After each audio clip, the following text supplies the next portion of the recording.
আসসালামু আলাইকুম।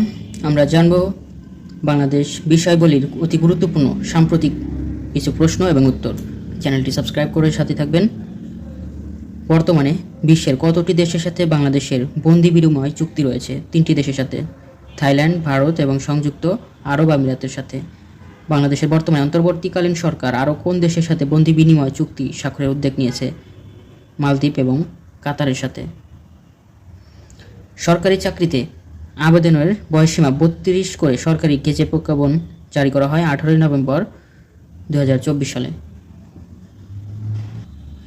Bangladesh sample vital statistic 2023 প্রকাশিত হয় 2024-এ।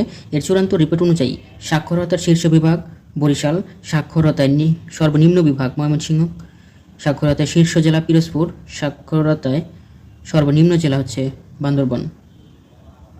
বাংলাদেশ চতুর্থ অর্থনৈতিক শুমারি কবে অনুষ্ঠিত হবে?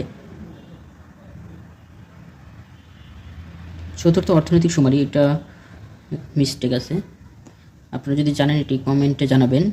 10 থেকে 16 ডিসেম্বর 2000 কত সাল হবে? বর্তমানে বাংলাদেশের বৃহত্তম অর্থনৈতিক অঞ্চল হচ্ছে জাতীয় বিশেষ অর্থনৈতিক অঞ্চল। বাংলাদেশ সরকার 2024 সালের বর্ষপণ্য হিসেবে কোন পণ্যটিকে ঘোষণা করেছে? হস্তশিল্পজাত পণ্য। 48তম ও সর্বশেষ জেলা হিসেবে কোন জেলা রেলওয়ে নেটওয়ার্কে যুক্ত হয়? কক্সবাজার জেলা। ঢাকা কক্সবাজার রেলপথে বাণিজ্যিক ট্রেন চলাচল শুরু হয় কবে? 1 ডিসেম্বর 2023 সাল থেকে। ঢাকা কক্সবাজার রেলপথে চলাচলকারী প্রথম আন্তনগর ট্রেনের নাম হচ্ছে কক্সবাজার এক্সপ্রেস। বাংলাদেশ রেলওয়ে পর্যটক এক্সপ্রেস ট্রেনটি কোন রুটে চলাচল করে? ঢাকা থেকে কক্সবাজার রুটে। দেশের প্রথম এলিভেটেড রেল স্টেশন কোথায় অবস্থিত? কেরানীগঞ্জ, ঢাকায়। রোকেয়া সাখাওয়াত হোসেনের কল্পকাহিনী সুলতানা স্ট্রিম বিশ্ব প্রামাণ্যচিত্র হিসেবে স্বীকৃতি পায় 8 মে 2024 সালে। জ্বালানি ও খনিজ সম্পদ মন্ত্রণালয় সম্প্রতি কোন জেলায় নতুন করে তেল সন্ধানের ঘোষণা দেয়? সিলেট জেলায়। বর্তমানে দেশের পল্লী উন্নয়ন একাডেমি 4টি।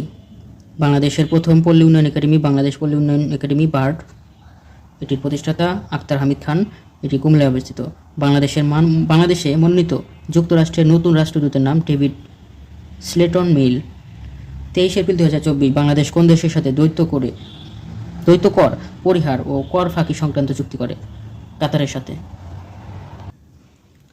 ভিডিওটি ভালো লাগলে একটি লাইক দিবেন। ভুটানের বিশেষ অর্থনৈতিক অঞ্চল কোথায় স্থাপন করা হয়? কুড়িগ্রামে।